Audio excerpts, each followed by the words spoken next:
Welcome to the Church of Thomas. Not human, 7/23/10.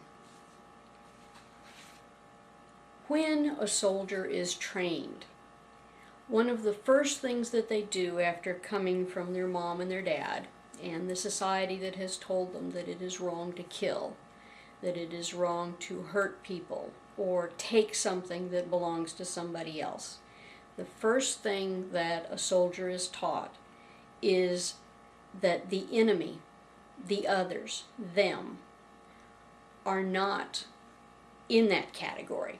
It is okay to hurt them because it is not us. This is another kind of double standard, but it leads to a great deal of violence. Labels of all sorts have haunted humanity since the very beginning. Some of them are the enemy, of course, them, slave, just a woman, LGBT, denying human basic rights, decrees they are not fully human. The problem with this is that the potential of our societies is gravely limited when we do not allow the talents and gifts of every human being. Everybody on the earth has something to provide to us. But if we relegate them to not being human, we won't ever listen to them. They might have the cure for cancer. They might have some insight into how the universe began. They might be very good at teaching animals how to do things. They could be lovely teachers. But if we create a subclass of human beings, then we are impoverishing ourselves, not just them.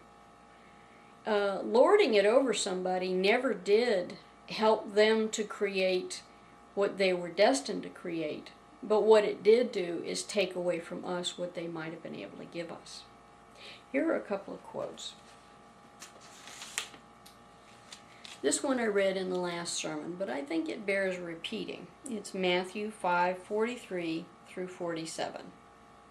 You have heard that it was said, love your neighbor and hate your enemy. But I tell you, love your enemies and pray for them who persecute you, that they may be sons and daughters of heaven. He causes the sun to rise on evil as well as good, and the rain to fall on the righteous as well as the unrighteous. If you love those who love you, where does that get you?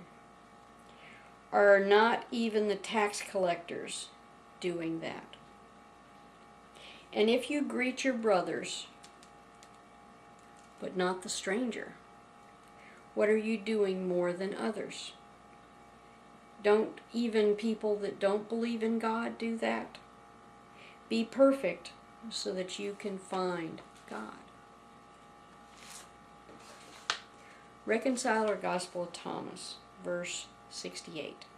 Jesus said, blessed are the people who are hated and persecuted, and the people in places that have hated and persecute you will find no solace in God. I think these are very powerful messages that when we relegate someone to a not quite equal status, not only do we impoverish ourselves by negating any gifts that they might be able to give us, but there are going to be repercussions when it comes to God's judgment. God will judge you by the measure that you measure out.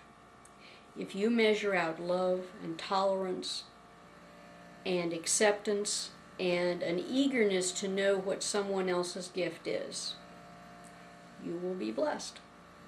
If all you want to do is be over somebody to relegate people to less than human status, whether it's women, gay people, slaves, you will be judged by the standard that you have set forth. God bless the whole world, no exceptions.